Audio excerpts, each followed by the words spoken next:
Bonsoir et bienvenue à cette info de ce dimanche 19 juillet 2020. Tout de suite, retour sur l'actu.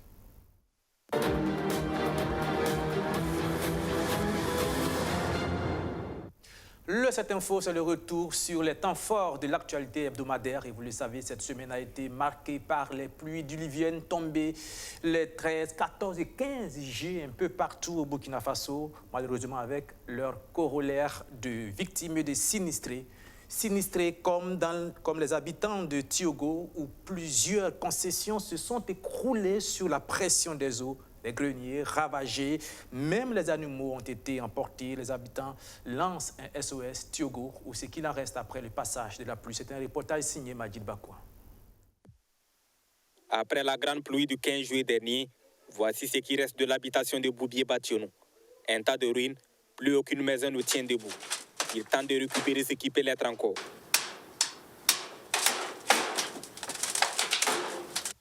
Ayant senti le danger venir, lui et sa famille ont pu quitter la maison avant l'effondrement. Depuis hier matin vers 6 h, la pluie a commencé à faire le vent. Nous tous sommes rentrés à l'intérieur dedans. Après ça, il a commencé à pleuvoir. Maintenant, dans 30 minutes comme ça, il y a beaucoup de l'eau qui sont rentrées dans la cour, partout. J'ai appelé les enfants, tout la vie, on était sortis, pressés dehors. Après ça, comme l'eau était beaucoup, la maison a commencé à tomber. On a payé des blessés là-bas. Nous sommes ici dans la commune rurale de Tiogo, située dans la province du Sangué. Décor bien triste dans ce village. Plusieurs habitations inondées par la montée des eaux. Peu d'objets ont pu résister. Il y a beaucoup de choses qui sont perdues dans la maison, mais on ne peut pas... Comme ce n'est pas quelqu'un qui a volé, voilà, donc on ne peut pas dire à ça et à ça.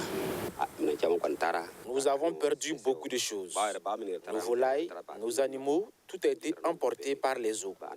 Moi-même, c'est plus de 40 chèvres que j'ai perdus à cause de ce drame. On avait aussi nos céréales en conservation. Tout est parti. Actuellement, nous ne savons pas où aller. Nous nous remettons à Dieu.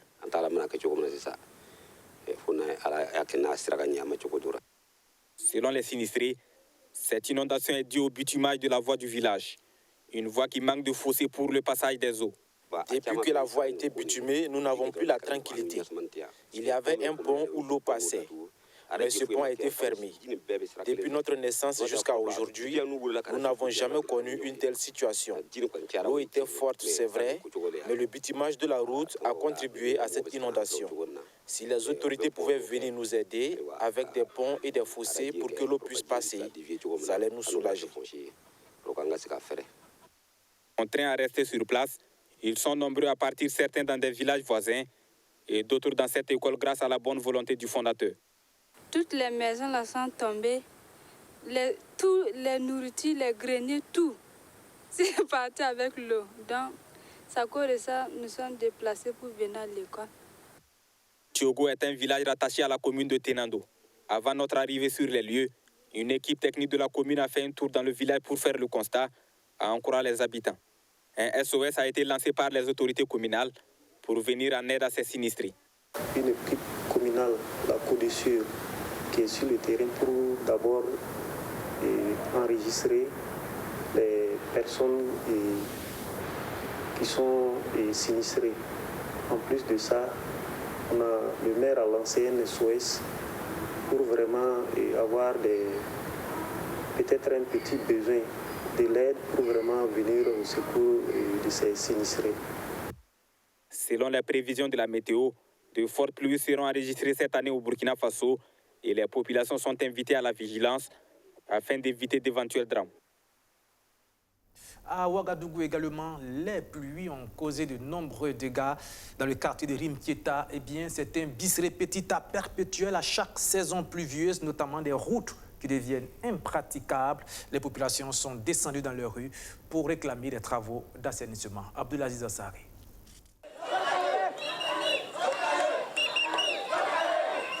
Personne n'a voulu rester à la maison ce lundi matin au quartier Rimkieta de Ouagadougou. Même les enfants ont jugé bon de se joindre à la marche aux côtés de leurs parents pour faire entendre leurs revendications. Ils demandent aux autorités de bitumer la voie qui mène du rond-point de Noncin à la cité de Rimkieta, longue d'une dizaine de kilomètres. Selon les frondeurs, cette voie est impraticable en saison pluvieuse et puis elle constituerait un lieu d'agression des habitants de Rimkieta tard dans la nuit. Alors, beaucoup d'agressions, des gens ont été machetés, des gens ont été violentés, des gens ont été agressés par des armes blanches. Alors, rien que la semaine dernière, il y a un jeune qu'on a macheté ici, là, parce qu'on voulait prendre sa moto. Alors, donc, pour des questions d'agression, vraiment, nous, on ne sait pas qu'est-ce qu'il faut faire, parce que le premier commissariat se trouve à Tampoui. Même s'il y a des difficultés ici, quand on les appelle là, de façon objective, il est difficile pour eux d'arriver à temps, parce qu'il n'y a vraiment pas de voie. Pour rentrer ici à Limketa, quand il pleut, on est obligé d'aller passer à Kilouin, et ça complique les choses. Et il n'y a pas, quand on parle de la question d'électricité, il y a des zones où il n'y a même pas de poteaux. Il y a des zones où il n'y a même pas de poteaux. Toutes les démarches que nous avons entreprises sont restées vaines. Voilà pourquoi aujourd'hui, nous, on a estimé que non, on n'a pas le choix que de poser des actions dans ce sens-là pour nous faire comprendre. En plus de la route, les marcheurs réclament également un CSPS afin de mettre fin aux décès liés à l'accouchement hors maternité. Vraiment, nous avons besoin du CSPS parce que les femmes souffrent. Nous avons besoin aussi d'un commissariat. Voilà, donc c'est la raison pour laquelle nous sommes réunis ce matin. Voilà. Aucune maternité pour accoucher a un problème. À plusieurs reprises, nous avons appelé l'ambulance et les filles de venir parce qu'il n'y a pas de voie. Vous comprenez que notre action là, ce n'est pas visé contre quelqu'un, mais c'est pour montrer que nous sommes vraiment dans un état piteux et qu'on doit quand même regarder un temps soit peu ce quartier-là quand même, qui à des moments donnés a montré qu'elle fait partie plutôt du quartier aussi, et très proche de la ville, mais qui est vraiment délaissé. L'autre doléance, la réalisation d'infrastructures scolaires. Car depuis 20 ans que le quartier existe, disent-ils, il n'y a toujours pas d'école publique. Maintenant, nous vous emmenons dans la ville de Toussiana. Nous sommes dans la province de Oué, Toussiana, où le centre médical est en proie à des difficultés d'ordre matériel et humain. Pas de médecin sur place, un laboratoire sans équipement. Et pourtant, sur place, le personnel fait preuve d'une détermination assez admirable. Toussiana, où le centre médical attend d'être un vrai centre médical. Archimède Boy, reportage. Salif est l'infirmier chef de poste du centre médical de Toussiana, département situé à 411 km de Ouagadougou, dans l'ouest du pays. Cette structure de santé, créée en 1991, couvre 27 villages avec une population de plus de 21 000 habitants. Environ 3 mois après sa prise de service, Salif tente d'insuffler une nouvelle dynamique à cet hôpital bâti sur près de 2 hectares. Un hôpital qui manque encore d'un laboratoire et d'une unité de radiologie fonctionnelle. C'est ce bâtiment-là qui doit abriter les laboratoires. Un centre médical a besoin d'un laboratoire pour pouvoir bien fonctionner. Pour tous les examens préliminaires, genre, on peut dire la goutte épaisse, la glycémie, la créatinémie, beaucoup d'examens possibles. Le laboratoire va nous servir à au moins garder nos populations au sein de nous. C'est cette salle qui doit servir ici de radio. Pour la radiographie. Donc, vous voyez, le bâtiment est bien construit. Les Toussiana, c'est un grand carrefour. Le CM, c'est un grand carrefour. La radiographie, d'abord, va désengorger beaucoup de trucs. Elle dit déjà que bon, si la radio est fonctionnelle aujourd'hui, tous les cas de fractures, que ce soit des pneumonies graves, des RX thorax, ça veut dire que la radiographie du thorax, pour voir s'il y a des anomalies ou pas, tout ceci peut se passer ici. On va au moins éviter à ce que les gens se déplacent pour aller à Banfora à 30 km ou aller à Boba à 55 km pour aller faire une radio et revenir ici. Le centre médical de Toussiana attend toujours son médecin. Un logement a même été construit au sein du centre pour l'accueillir.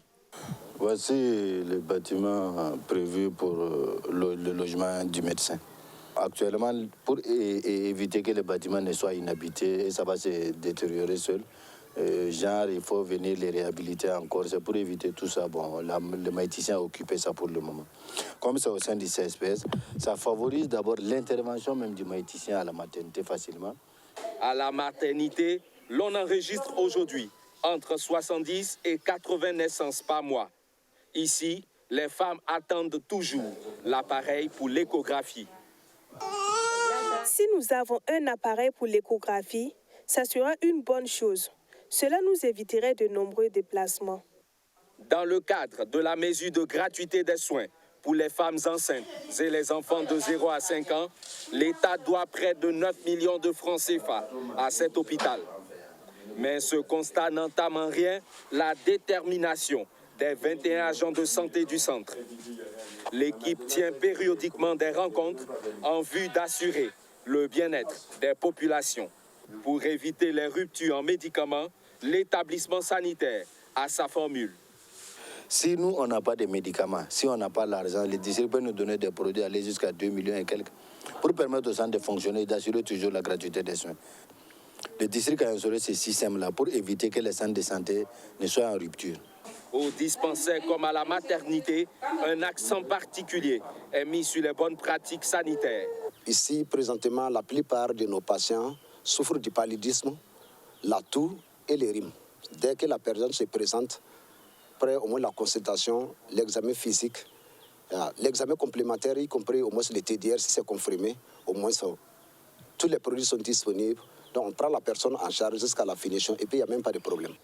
Pour mettre sur pied cette ambulance en panne, Salif a dû mobiliser la contribution des populations.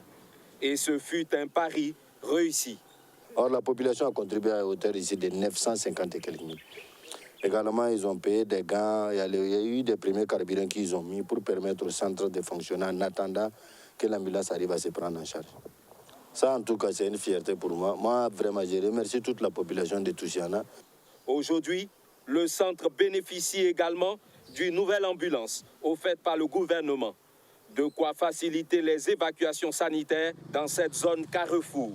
Dans ce département où la première cause de consultation reste le paludisme, l'équipe médicale prépare déjà la campagne de prévention du paludisme saisonnier. Voilà, Toussiana, un centre médical sous-équipé. Pour en parler, sur ce plateau, notre analyste Siaka Koulibaly. Siaka Koulibaly, bonsoir. Bonsoir. Vous voyez la situation du centre médical de Toussiana. C'est une situation qui interpelle tout de même. Un centre médical où il n'y a pas de médecin, où il n'y a pas de laboratoire, où il n'y a pas de radiologie, où presque tout manque. Oui, malheureusement, c'est la situation de beaucoup de centres de santé dans le pays qui est dénoncée à tout moment par les syndicats de médecins, en ce sens que l'État a des responsabilités vis-à-vis de la population. L'État crée ces centres de santé, mais a beaucoup de mal à les doter en matériel et en personnel suffisant. Dans le cas de Toussiana, comme l'a expliqué le chef de centre, c'est un centre, une localité qui pourrait, si le centre est doté convenablement, desservir une très large zone qui se trouve à l'intersection des deux grandes localités de Bobo-Dioulasso et de Banfora et d'Orodara au nord. Donc une très grande population pourrait se retrouver desservie par les activités de ces centres-là. Une vingtaine de villages dépendent de ce centre médical. Oui, ça ce sont les villages directement de la commune de Toussiana. Mais au-delà, il y a d'autres villages qui ne sont pas non plus proches de leur chef-lieu, qui pourraient venir à Toussiana si ce centre-là était doté convenablement en équipement et en personnel aussi. Donc c'est bien d'avoir fait le reportage. Cela va permettre aux autorités de prioriser et non pas sur des bases peut-être amicales ou politiciennes, mais sur la base donc de la stratégie de desserte des soins médicaux aux populations. La question qu'on se pose parfois, c'est est-ce que les autorités administratives et politiques, notamment le ministère de la Santé, ne sont pas informés de la situation? C'est un manque de moyens, c'est une forme de négligence. Ce sont des interrogations. La santé, quand même, c'est une question importante, une question de vie ou de mort. Les autorités politiques sont très bien informées dans la mesure où les rapports sont adressés annuellement, enfin très régulièrement aux autorités par étapes successives et hiérarchiquement. Donc les autorités sont très bien informées. Seulement, les besoins sont tellement importants qu'il y a souvent du mal à assurer donc, le minimum. La chance là-bas, c'est que c'est une population que je connais bien. Je suis originaire de Toussiana. La population est très dynamique pour tout ce qui concerne les cotisations. Vous avez beaucoup d'écoles qui ont été créées comme ça, uniquement. L'infirmier chef dit qu'il y a eu près de 700 à 800 000 francs de cotisations qui ont été faites pour remettre sur pied l'ambulance qui était abîmée. Les populations sont très enclines à faire ce type de contribution-là, ce qui facilite un peu le travail. Même si la mairie avait peut-être un peu de dynamisme, mais elle aurait pu mieux organiser et régler ces questions-là par la contribution des habitants de la localité, qui comptent beaucoup déjà à l'extérieur du pays. Donc, ils pourraient être organisés, parce que peut-être vous ne le savez pas, au Mali, par exemple, il y a beaucoup de centres, près de 60% des centres de santé sont animés par les contributions de leurs populations qui sont à l'extérieur. Donc, c'est une question d'organisation. Cela pourrait également être répliqué dans le pays, en attendant que le gouvernement ait les moyens d'assurer ses responsabilités. On se demande, par exemple, si on va aller sur une base concrète, qu'est-ce qui empêche le ministère de la Santé et le gouvernement d'affecter un médecin dans le centre médical de Toussiana? Pour les médecins, vous savez quand même que le ratio national est très bas. Bien sûr. Je crois un médecin pour 10 000 habitants ou des situations de ce genre. Les médecins sortent annuellement. Donc, je suis sûr que c'est prévu qu'on puisse envoyer des médecins là-bas. Je crois que dans le cas de Toussiana, il en faudrait peut-être 2 ou 3 de différentes spécialités. Il a parlé de la radiologie, il a parlé donc des affections liées au paludisme et autres.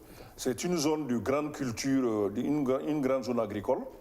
Donc, il y a souvent aussi des affections liées aux plaies après les travaux, liées également aux morsures de serpents, etc. Donc, il faut doter le centre en personnel. Et ça, c'est également des visions. C'est la vision du secteur, de voir comment on peut combler les besoins qui sont présents en allant au-delà de ce que l'État même, lui, a comme disponibilité. Et on peut faire les joint ventures, les partenariats, les jumelages, ou la contribution du privé pour assurer certains aspects du fonctionnement et de l'équipement de ces centres de santé-là. Qu'est-ce qu'il leur coûte de contractualiser avec un privé pour qu'ils mettent à disposition une radio et ils font des factures et une partie revient au privé et l'autre partie revient au fonctionnement? C'est tout à fait possible. Donc c'est peut-être une question de vision politique qui n'est pas encore adoptée au niveau de ce département-là, qui fait qu'il y a ces retards. Et on le sait, il sera très difficile, au rythme où augmentent les besoins liés à la démographie, que le gouvernement seul arrive à tout assurer. Parce que chaque fois qu'il y a un nouvel équipement, les anciens tombent en panne ou sont hors de service. Donc c'est un perpétuel recommencement. Il y a des problèmes de maintenance. Exactement. D'accord. Alors, Seka Coulibaly, nous allons passer à autre chose. Cette semaine, se sont également tenus les examens du CEP et du BEPC. Malgré un contexte difficile marqué par l'interruption des cours à cause du coronavirus, eh bien, le ministre de l'Éducation nationale s'est rendu dans la ville de Banfora aux côtés de certains candidats. Jacob Zongo, surtout Justin Dabiré. C'est à l'école primaire publique Centre B de Banfora que le ministre en charge de l'Éducation nationale a procédé au lancement officiel des épreuves des examens écrits du certificat d'études primaires CEP. Contexte sanitaire oblige, les candidats sont soumis au lavage strict des mains et au port de cache-nez avant d'avoir accès à leur salle de composition. Une fois en classe, le professeur Waro donne des conseils aux candidats avant de procéder à l'ouverture de la première enveloppe contenant l'épreuve de rédaction. Beaucoup de chance. Et puis, on est assis porte à porte, mais on ne se connaît pas. Et puis personne ne sait que quelqu'un est à côté de lui. Tout bien. Tout ce qu'on a devant, c'est la copie. Composée correctement, on ne regarde pas les voisins, on ne dérange personne, on facilite la tâche au surveillant et ça va bien se passer. Au lycée municipal de Banfora, les candidats au BEPC sont en pleine composition de l'épreuve de dictée. 30 minutes après, certains candidats sortent satisfaits et se disent confiants pour la suite des épreuves. Bon, selon moi, la dictée a été passable. On espère avoir de bonnes notes tout au long du reste de l'examen, des épreuves du moins. En tout cas. Le ministre prodigue également des conseils aux candidats au BEPC avant d'ouvrir la deuxième enveloppe contenant l'épreuve de langue. Le ministre Waro est allé également encourager les candidats au BEP option comptabilité et CAP option électrotechnique. Dans l'ensemble, ça va un peu. Bon, on est un peu pris par le temps. Les sujets de 30 minutes. Le ministre en charge de l'Éducation nationale se dit satisfait de la tenue de ces examens malgré le contexte sanitaire et sécuritaire difficile. Non, ce qu'on peut dire pour cette première journée, c'est que tout a bien démarré. Nous avons aussi des échos des autres régions. En tout cas, pour le moment, tout se passe bien. Et on souhaite que cela soit sur toute la période de déroulement des examens de cette session de 2020. où nous avons donc effectivement lancé les épreuves du certificat d'études primaires, du BPC. Il y a aussi les épreuves donc, du BP et du CAP qui sont en cours aussi. Donc malgré le contexte sécuritaire, on a quand même des effectifs qui augmentent d'au moins 5 à 6%. Ils sont au total 446 138 candidats au CEP, dont 54% de filles, 317 995 candidats au BEPC, dont 55% de filles, et 15 409 candidats au BEP et CAP, dont 38% de filles, à participer à ces examens de la session 2020. Un dispositif particulier est mis en place dans les zones touchées par le terrorisme pour permettre aux candidats de passer les examens dans de meilleures conditions, selon le ministre Waro. L'enveloppe financière allouée aux examens de la session 2020 s'élève à 15 682 177 000 francs CFA. Et nous revenons avec notre invité, Saka Coulibaly, le CEP, le BEPC, le CAP, le BP. Malgré les déplacés internes, les élèves déplacés internes, malgré la situation sanitaire avec le coronavirus, est-ce qu'on peut dire que le ministère de l'Éducation nationale est en train de gagner son pari, celui d'organiser des examens? Oui, en partie, quand même. Il y a non seulement les facteurs que vous avez évoqués, mais il y a aussi la fronde sociale avec les syndicats du secteur qui sont très actifs, hein, qui ont été très actifs les 2 dernières années. Donc c'est un pari réussi effectivement d'avoir pu réaliser ces examens, surtout que dans le concept de la gestion de l'année scolaire liée à la pandémie du coronavirus, on a vu qu'il y avait des polémiques à l'intérieur même du ministère, lié à l'option qui a été choisie, hein, de faire passer certains d'une manière, voilà.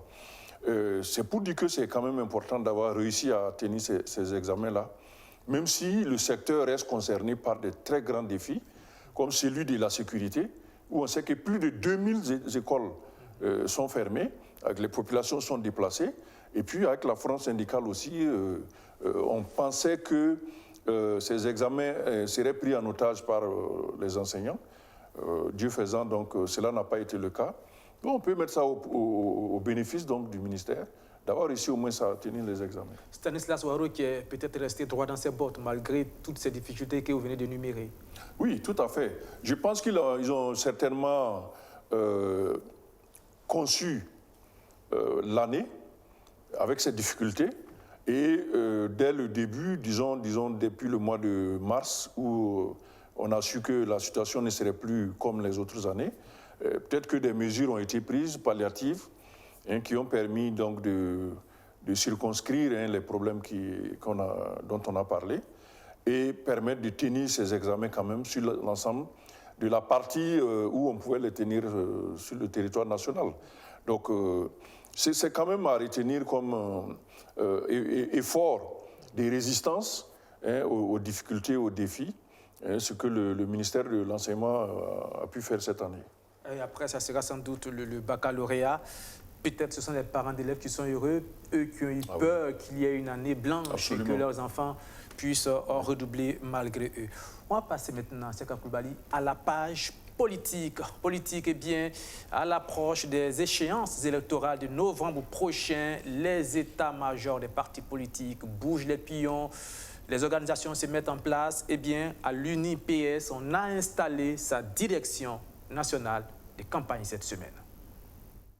Avec le peuple, les sankaristes déterminés à faire rayonner le flambeau de l'UNIPS aux sorties des élections couplées à venir.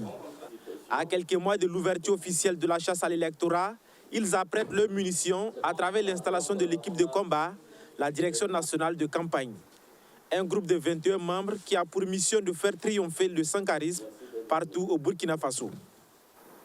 Comme le préconise la sagesse africaine, ce n'est pas le jour de chasse qu'on élève son chien de chasse. En politique, il faut toujours anticiper. Et pour gagner des élections propres, il faut préparer un électorat propre et conscient de son choix.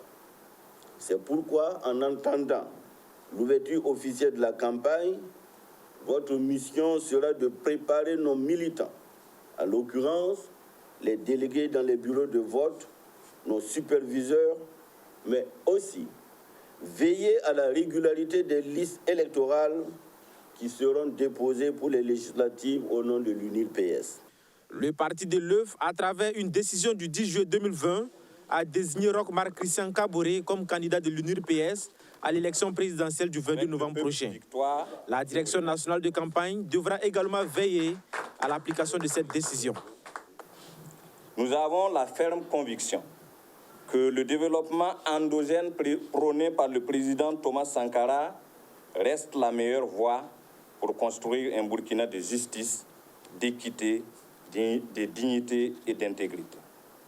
C'est dans cette lancée, la DNC travaillera à renforcer la visibilité et à maintenir les efforts d'occupation du terrain et des espaces médiatiques afin que les masses populaires puissent se les approprier et contribuer à la réussite de notre combat politique. L'Union pour la Renaissance parti sankariste appelle ses militants et sympathisants à la cohésion et à la mobilisation pour des victoires plus éclatantes. À l'UPC, c'est le groupe parlementaire qui fait un point sur ses activités, un exercice au cours duquel s'est immanquablement invité la question sur le dernier rapport de l'Assemblée nationale, un rapport sur le report des élections législatives. Eh bien, les députés de l'UPC ont tenté d'expliquer pourquoi et comment ont-ils adopté le rapport en question alors que le parti l'a rejeté quelques jours plus tard. Il fallait trouver les mots, des mots qui venaient difficilement. Rémi Lambert-Nébier.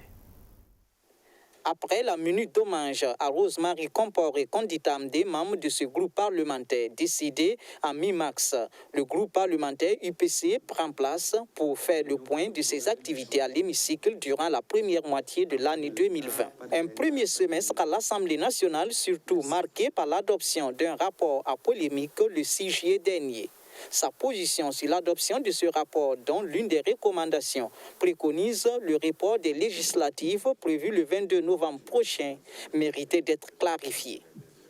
Sur cette question, c'est le lieu pour nous de rassurer les militants et sympathisants de l'UPC et l'opinion nationale qu'il est clair dans notre esprit que les recommandations formulées dans le rapport, dont celles querellées, sont la formulation synthèse des recommandations circonstanciées d'étape issues des propositions des forces vives des régions visitées, dont la teneur devrait être obligatoirement soumise à l'appréciation préalable du président du FASO et à celle de l'ensemble de la classe politique. Il est également clair pour nous que le groupe parlementaire est un outil de travail de notre parti à l'Assemblée nationale, dont il est l'émanation. C'est pourquoi il doit également être clair dans l'esprit de chacun qu'en conséquent, le groupe parlementaire UPC ne donnera sa caution à une question éminemment politique sans l'accord préalable de la direction du parti. Alors, question. Le quitus donné par le groupe parlementaire UPC pour l'adoption de ce rapport émane-t-il de la direction du parti? Et nous avons dit que notre groupe parlementaire ne saurait donner sa caution pour une loi éminemment politique, pour une disposition législative éminemment politique, mais pas pour l'adoption d'un rapport. Un rapport, c'est un document de travail. Une mission d'information fait toujours, à la fin de cette mission, dresse un rapport. Donc, je voudrais en tout cas être clair à ce niveau que pour nous, nous avons voté un rapport parce que adopté un rapport parce que nous nous reconnaissons dans ce rapport.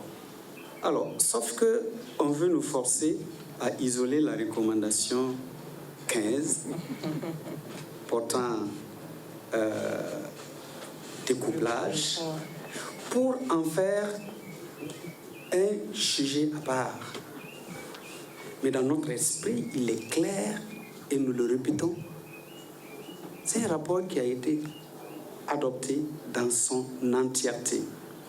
Et, tenez-vous bien, l'adoption du rapport a été préalablement soumise à la condition qui doit être soumise au président de FASO pour appréciation préalable, au chef de file de l'opposition politique et également à l'APMP.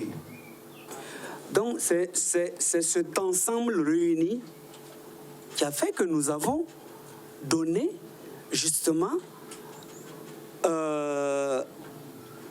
une préférence à l'adoption de ce rapport. La première moitié de l'année 2020 à l'Assemblée nationale a été ponctuée par 2 sessions extraordinaires et une session ordinaire. Une trentaine de projets de loi ont été examinés au cours de ces sessions avec la participation active du groupe parlementaire UPC. Il a aussi participé aux missions d'information parlementaire initiées par la représentation nationale et a tenu ses premières journées parlementaires sous le thème de sa contribution au processus de réconciliation nationale. Et on revient sur ce fameux rapport de l'Assemblée nationale, un document dont une bonne partie a été éclipsée par le débat sur le report des élections législatives. Et pourtant, il s'y trouve des recommandations assez pertinentes. Rémi Lambert-Nébier revient sur certains points. Le 6 juillet dernier, à l'hémicycle, les députés se retrouvaient pour adopter en toute discrétion un rapport qui livre la quintessence des rencontres entre le Parlement et les forces vives des 5 régions impactées par l'insécurité. Un rapport assorti de 19 recommandations, mais dont une seule a su éclipser les 18 autres. La recommandation 15.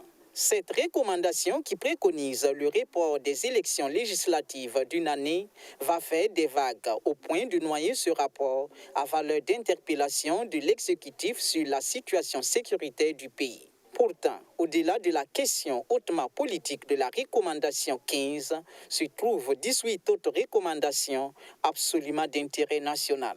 Bala Alassane Sakandé et sa délégation s'étant imprégnés des réalités des déplacés internes dans les 5 régions, le rapport qui émane de ces visites ne manque pas de propositions concrètes pour leur prise en charge adaptée et même pour susciter le retour tant souhaité par ces déplacés internes dans leurs villages respectifs. Nous avons souhaité également, comme recommandation, de faire en sorte que les vivres, l'appui aux personnes déplacées, qu'on puisse aussi les envoyer dans les villages où les gens sont retournés, où il n'y a pas de vivres parce que leurs greniers ont été brûlés.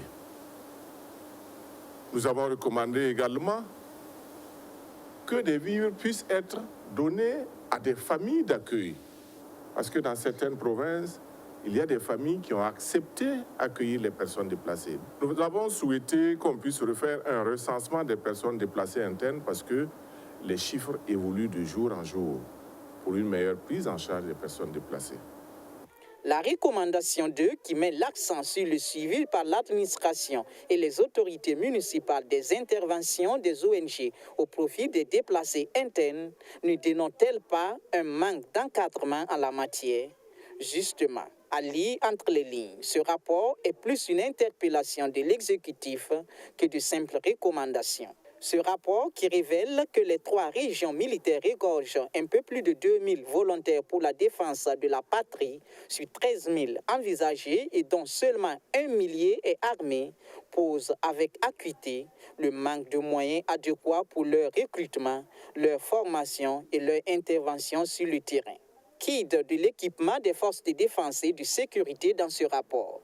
La recommandation 12 préconise un développement des capacités d'intervention nocturne des FDS, ce qui pourrait laisser croire que du constat du Parlement, le champ de bataille est abandonné la nuit à l'ennemi, faute de moyens pour agir. La tenue effective des élections dans les 5 régions impactées par l'insécurité est également évoquée par le rapport qui illustre à souhait qu'il n'y a pratiquement pas eu d'enrôlement dans ces 5 régions qui pourtant regorgent un potentiel électoral de plus de 1 829 000 personnes sur 4 500 000 personnes à enrôler au niveau national selon les chiffres de la CENI. Dans sa recommandation 18, le gouvernement est alors invité à présenter un rapport sur le nombre de communes non enrôlées et l'impact de la situation sur la tenue des scrutins du 22 novembre dans ces régions. De quoi lever la question toujours en suspens de la tenue des élections sur toute l'étendue du territoire national. L'enjeu politique de la recommandation 15 a peut-être pris au sein de l'opinion publique le dessus sur la portée patriotique de ce rapport de l'Assemblée nationale, Mais après le veto de la classe politique sur son application, il est alors peut-être temps de nourrir un intérêt sur les 18 autres recommandations qui interpellent ni plus ni moins le gouvernement à assumer ses responsabilités. Voilà, et on retrouve notre invité Siaka Coulibaly. Siaka Coulibaly, c'est une situation presque cacophonique au sein des formations politiques. Un rapport adopté à l'unanimité par tous les groupes parlementaires et quelques jours après rejeté par les familles politiques de ces mêmes députés. Ça, on ne l'a jamais vu. Oui. Je pense que concernant ce rapport qui, nous, entre autres, parle de prolonger le mandat des députés, il y a essentiellement deux problèmes que je vois. Il y a d'abord l'argumentaire que les députés ont mis en avant pour soutenir leurs demandes, leurs recommandations, et qui tourne autour de la question de la sécurité, qui est une réalité. Donc l'argumentaire, à mon avis, il n'a pas été bien agencé avec la proposition de report parce que nous avons une élection couplée, présidentielle et législative. Et si on propose de reporter les législatives, l'argument peut aussi être valable pour l'élection présidentielle. Et du coup, on a eu cette impression que les députés ont voulu se ménager une couverture du point de vue de leur statut et puis ne pas s'occuper des autres questions, notamment l'élection présidentielle, qui est aussi une préoccupation importante pour l'ensemble des Burkinabés. Le deuxième point sur lequel je trouve que la démarche a quelque peu péché, c'est le manque de débat préalable. De telles questions importantes qui sont liées au fonctionnement des institutions, à la consolidation de la démocratie, devraient d'abord avoir été discutées en long et en large au sein de la classe politique et au sein de l'opinion, afin que tout le monde sache quelles sont les tendances, quels sont les enjeux. Pardon, Siaka Coulibaly, mais au sein de la classe politique, je pense que les députés animent la classe politique dans leur famille politique. Et quand des députés votent à l'unanimité, quand même adoptent à l'unanimité un texte, il va sans dire que leur famille politique était au courant de la situation. Je veux dire, on donne toujours des consignes de vote au groupe parlementaire. Il y a une sorte d'incompréhension, de flou que les Burkinabés n'arrivent pas à comprendre. C'est pour ça que j'évoque la question du débat préalable. C'est possible que les états-majors aient été informés du vote du rapport. Vous avez vu dans le sujet la difficulté que le président du groupe parlementaire UPC avait à justifier donc leur acte d'avoir adopté donc ces rapports. Et surtout, les réactions des états-majors des partis qui ont été unanimes à rejeter la proposition de prolongation. Ça signifie que non seulement il y a un dysfonctionnement au sein des partis politiques entre les élus et les états-majors, mais peut-être même aussi avec la base, qui fait que le rapport a été un travail exclusivement parlementaire. Ils ont fait les rencontres, ils ont fait les tournées, ils sont revenus, ils ont rédigé le rapport et ils l'ont adopté.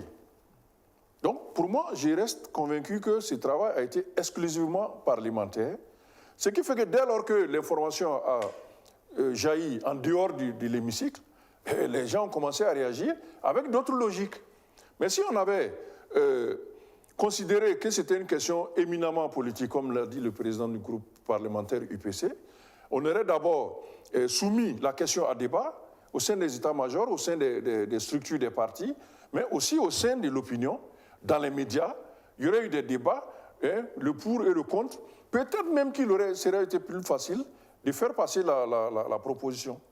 La question qui est posée et qui est en débat au sein de l'opinion publique, c'est est-ce que il n'y avait pas eu une entente entre les états-majors et les députés pour adopter ce rapport, et qu'après, peut-être que les hommes politiques, étant effrayés par la réaction que cela a provoqué dans les médias et sur les réseaux sociaux, se sont retirés et laissé Bala Sakandé et ses députés se débrouiller. Je crois qu'effectivement, c'est une hypothèse assez lourde. Que les états-majors aient été informés, mais devant l'insistance ou l'état d'avancement de la décision que les députés voulaient prendre, n'ont pas voulu créer de bagarre entre eux et leurs députés. Donc on lui dit, bon, si vous pensez que ça peut aller, allez-y.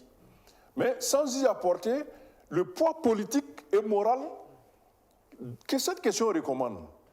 Ce qui fait que dès lors que l'opinion a commencé, à travers notamment les réseaux sociaux, à s'émouvoir sur l'idée même de reporter les législatives, les états-majors ont tout de suite perçu, et nous sommes à 4 mois des élections, ont vite perçu le risque qu'il y a de se rendre impopulaire auprès de la population sur une question pareille, et ont rapidement réagi en disant qu'ils n'étaient pas du tout favorables à cette décision-là. Ce qui a rapidement clos le débat par une sorte de rejet de cette proposition de prolongation des mandats des députés. Alors, on revient sur ce rapport, comme on vient de le suivre dans l'élément de Rémi Lambert-Nédier.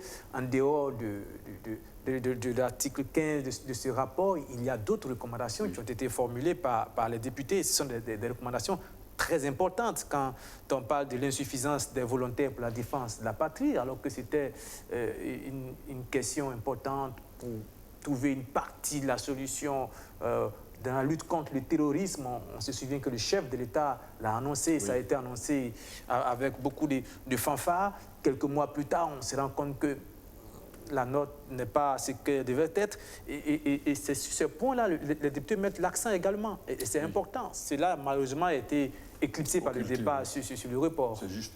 Mais ne vous en faites pas parce que ce sont des situations institutionnelles. Les rapports parlementaires ont un cheminement, une procédure. Donc, le rapport va rentrer au gouvernement et chaque secteur, chaque ministère aura le point qui lui revient et va très certainement prendre des dispositions pour pouvoir mettre en œuvre les résultats auxquels les députés sont parvenus. Pour ce qui concerne par exemple les déplacés, je pense qu'ils n'ont fait qu'ajouter des arguments à ce que le ministère de l'Action sociale, par exemple, savait déjà, et que ça va donner une impulsion à ces ministères-là pour prendre des mesures et peut-être améliorer encore plus la situation des personnes déplacées. Mais cela dit, le Parlement dispose des moyens de faire mettre en œuvre ces recommandations. Par exemple, en interpellant les ministres concernés, avec qui ils vont discuter de l'état d'avancement du secteur. Prenons toujours le cas des déplacés, et puis convoquer, enfin inviter Madame le ministre de l'Action sociale à venir faire un point d'ici une quinzaine de jours, d'ici un mois, et puis vérifier sur la base de leur rapport qu'est-ce qui a été fait à partir donc de l'interpellation que les députés ont faite au gouvernement. Donc je pense que même si le rapport a été occulté dans son point du 15, dans la recommandation 15, cela ne fait pas que les autres soient tombés à l'eau et qu'ils pourraient être poursuivis par le Parlement, mais aussi par le gouvernement qui travaille déjà sur ces questions. Venons-en au point qui concerne la défense toujours, où le rapport demande un renforcement des capacités d'intervention nocturne des forces de défense et de sécurité. Chaque fois qu'on parle de défense, on se demande quel est le véritable rôle de l'Assemblée nationale. On se souvient, il y a quelques mois, et cette information a fait un tollé général, que le budget du ministère de la Défense n'avait pas pu être consommé et totalement. Jusqu'à aujourd'hui, on n'a pas su pourquoi ce budget n'a pas pu être consommé, et les députés qui devaient poser la question au gouvernement ne l'ont pas fait, en tout cas on n'a pas entendu de réponse, et ces mêmes députés demandent encore qu'on renforce les capacités d'intervention des forces de défense et de sécurité. On demande qu'on donne les moyens, quand on n'utilise pas tous les moyens donnés, on demande encore qu'on renforce les moyens, on s'y perd quand même. Oui, mais je pense que cette fois-ci, les députés ont touché un secteur différent de celui qu'ils ont réglé dernièrement, parce qu'ils ont déjà réglé les questions budgétaires. Le budget a été augmenté. Je pense que ça doit faire autour de 30% du budget total. Et la loi de programmation militaire a été également adoptée, qui sécurise sur 5 ans des ressources au secteur de la défense. Donc ces questions institutionnellement budgétaires ont été résolues. Il s'agit maintenant d'aller très précisément sur des aspects opérationnels Et c'est pour ça que la recommandation fait état donc de renforcer les capacités d'intervention nocturne. Très certainement, suite à leur investigation, les députés ont dû percevoir que ces secteurs-là, ces côtés de l'Organisation de la Défense nationale posaient des problèmes. Donc ils interpellent cette fois-ci le ministère à mettre l'accent sur ces aspects donc, de la défense nationale. Cela va permettre, après l'interpellation, de vérifier au bout d'un certain temps comment est-ce que le ministère s'y est pris. Pour ce qui est de la non-consommation des allocations, le ministère de la Défense a posé donc, le problème des procédures, des décaissements, qui sont telles qu'elles sont quasiment inexploitables par la situation de la défense.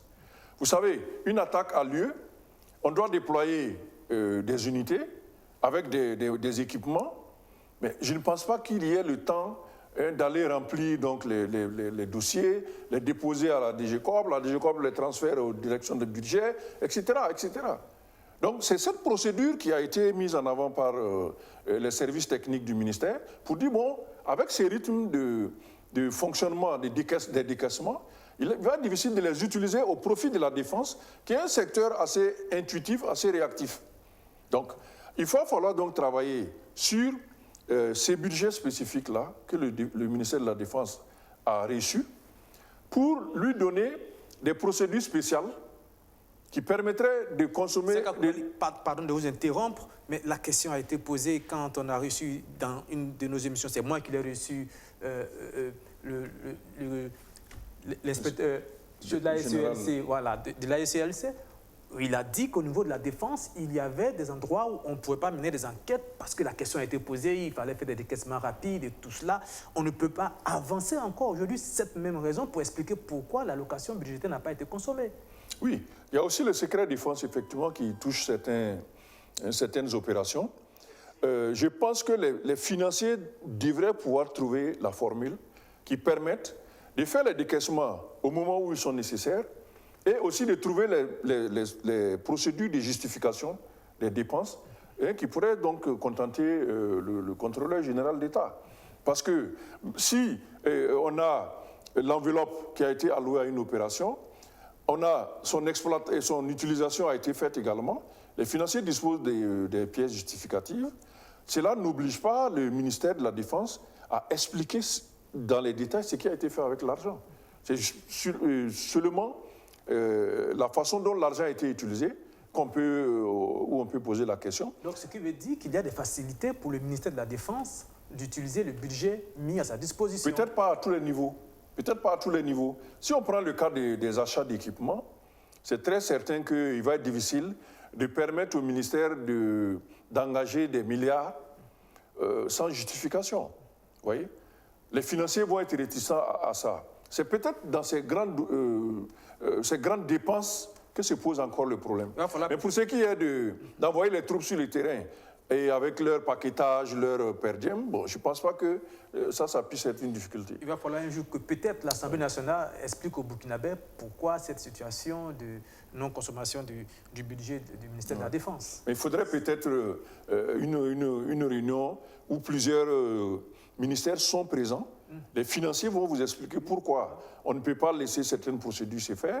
Les militaires vont expliquer pourquoi il est nécessaire d'anticiper, etc. Il faut un débat de ce type-là. On pose la question aux députés et ils ne nous répondent pas. Je l'ai posé personnellement. Les députés sont peut-être pas les seuls à pouvoir réellement répondre à tout. Et ils autorisent les dépenses. Une fois les dépenses autorisées... Ils sont quand même chargés du contrôle de l'action gouvernementale. Oui, ils contrôlent ce qu'on leur soumet.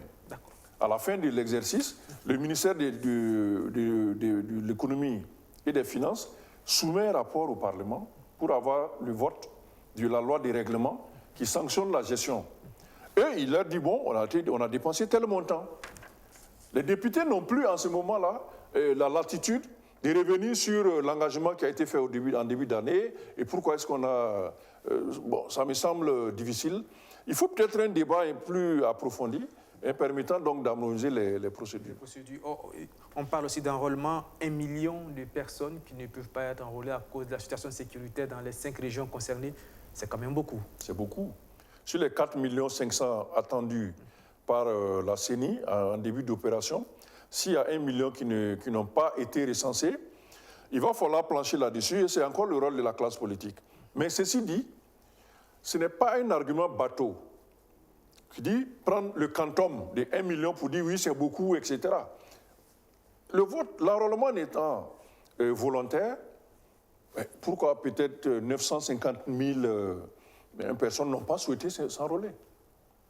On ne peut pas dire tout de suite que c'est parce qu'on n'a pas pu les enrôler, parce qu'il y a l'insécurité. On ne peut pas déterminer cela comme ça.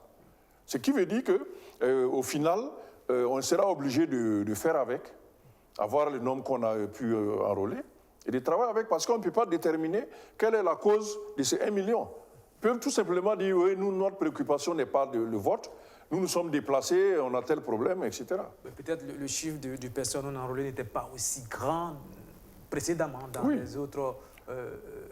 si vous vous rappelez, en 2015, il y a eu un enrôlement, les chiffres étaient très mauvais également. Tout à fait. On attendait au moins 2 millions de jeunes qui ont eu 18 ans après le dernier enrôlement de 2014, mais il y a eu environ 300 000 seulement qui se sont inscrits. Mais ça, il n'y a pas eu de contrainte, on ne peut pas obliger les gens à s'enrôler. Voilà, Seka Coulibaly, pour terminer, nous nous rendons en Côte d'Ivoire. En Côte d'Ivoire, vous le savez, où la politique est dominée par le décès du Premier ministre Amadou Gon Coulibaly. Amadou Gon Coulibaly qui a été porté à sa dernière demeure ce vendredi 17 juillet dans une atmosphère de grande émotion. Homme du peuple, c'est par un hommage populaire que Amadou Gon Coulibaly emprunte le chemin du non-retour. Homme d'État, c'est tout un pays et ses amis qui lui rendent hommage. Homme pieux de son existence, ici-bas, il reçoit les prières qui l'accompagneront au ciel. Lorsque un homme s'éteint, nous enseigne la religion, 3 choses continuent de le suivre. Une science qu'il a laissée qui est utile aux gens, une aumône qui profite aux populations et les prières qui peuvent être formulées à son endroit. Je voudrais dire à la famille que le Woroba saura à chacune des prières remémorer le souvenir du Premier ministre Amadou Gon Coulibaly. Tel un sort difficile à accepter, le destin s'est une fois de plus accompli dans la grande famille Gon Coulibaly de Korogo. Vraiment, ça c'est trop fort pour nous. Lui-même, son grand-père Amadou, lui-même qui porte son nom, le grand-père Amadou, lui-même il est mort de 61 ans. Bon, son papa aussi est mort de 61 ans. Vraiment, nous-mêmes, on ne sait même plus. On ne sait plus où on s'en va. Donc, vraiment, on prie Dieu. Dieu n'a qu'à nous calmer. Vraiment, sinon, il n'y a pas quelqu'un qui peut nous calmer. De la grande mosquée de Korogo au caveau familial de Soba, pleurs, ovations témoignent non seulement du vide que l'illustre disparu laisse dans le cœur du peuple sénoufo, mais aussi de l'empreinte qu'il laisse gravée dans l'histoire politique de son pays. Il est digne des honneurs de la patrie en signe d'adieu.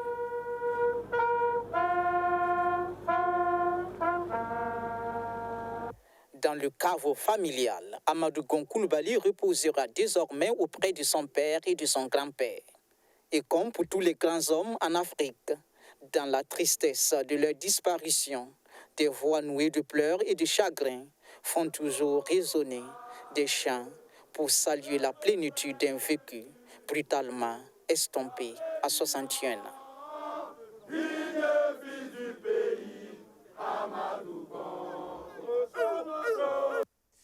Seka Coulibaly, un au revoir définitif, je le disais, chargé de grandes émotions. Oui, un adieu à un homme d'État qui, je crois, a quand même assez marqué la scène politique ivoirienne par le service de l'État qu'il a assuré pendant de longues années. Il a été ministre déjà sous le gouvernement Gbagbo Laurent. Et surtout, il a été, il faut le mettre dans l'histoire, presque président. Il a été présenté par le parti au pouvoir. Donc il lui restait une marche avant d'atteindre le fauteuil présidentiel. Et le sort en a décidé autrement. Il part donc à quelques encablures donc, de l'élection présidentielle. Je pense que les hommages qui lui ont été rendus, à la fois dans sa zone et dans toute la Côte d'Ivoire, démontrent aussi que, au-delà de la caractérisation qui est faite au parti au pouvoir, ce qui relève de la politique, il y a que l'homme lui-même avait marqué les Ivoiriens par une certaine opinion de droiture, de compétence, d'ouverture et de loyauté, comme vous le dites, et qui va rester l'image principale que les Ivoiriens garderont de lui. Donc je pense qu'il a quand même marqué son époque et qu'il faut le lui rendre à jamais. Amadou Gon Coulibaly, parti, la politique reprend toute sa place et ses droits. À quoi pouvons-nous assister dans les prochains jours, les prochains mois? Il faut trouver un nouveau Premier ministre, il faut trouver un nouveau vice-président, il faut trouver un nouveau candidat du RHDP à l'élection présidentielle. C'est beaucoup de travail. Les enjeux sont énormes. Très énormes. Les enjeux sont énormes. Et je crois que le décès d'Amadou Gon Coulibaly aura été un événement qui bouleversera finalement l'échiquier national avec tous les enjeux dont vous parlez. Il faut trouver un candidat, c'est surtout l'élément important aujourd'hui. Et avec cette question de candidature, ça va ramener un autre débat, celui de la possibilité ou non d'avoir le président actuel comme candidat ou pas. Et un autre débat va surgir. Surtout qu'il a déjà annoncé son retrait et on a désigné un candidat. Donc ça va être difficile pour lui de revenir. En même temps... Il y a aussi, le verrou ou pas de la Constitution. Oui, je crois que la question juridique elle a été réglée du moment où la Constitution a été renouvelée. À partir du renouvellement, ça remet les pendules à zéro. C'est un débat entre les Oui, c'est un débat d'école. Mais je suis de ceux qui disent qu'à chaque fois qu'on va renouveler la Constitution, il va falloir remettre la pendule. Je suis de cette école-là. Et c'est ce qui nous a valu au Burkina Faso en 2014 de ne pas vouloir la modification de l'article 37. Parce que si elle est modifiée, on remet les compteurs à zéro. Et bon, ça reste toujours le débat. Mais le problème politique, lui, il est là toujours.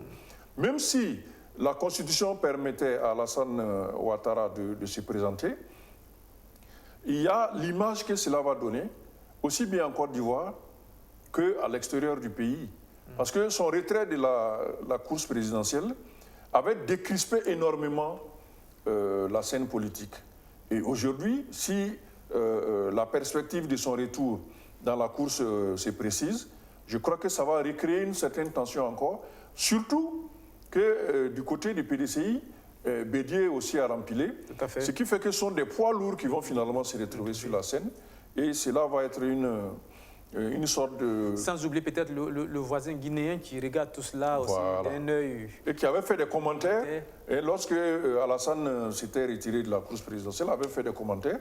Il va aujourd'hui se dire, oui, voilà, lui, c'est pour cette raison qu'il a essayé aussi de se représenter. Personnellement, Alassane Ouattara, personnellement, vous pensez, il y va ou il n'y va pas? Je pense que finalement, il ira. Moi, je pense. Il y a quelques signaux qui apparaissent comme ça et qui montrent que très probablement, il va se retrouver obligé, d'abord pour calmer la course à la succession dans son camp, également pour pouvoir faire l'équivalent avec le Bédié. Je pense que finalement, Alassane Ouattara sera peut-être amené à se présenter candidat. Même si, par ailleurs, cela pose un certain nombre de problèmes. Merci, Siaka Coulibaly. C'est sur ces mots que nous mettons fin, mesdames et messieurs, à cette info. Merci de nous avoir suivis. Restez sur BF1. C'est la plus grande chaîne. Au revoir.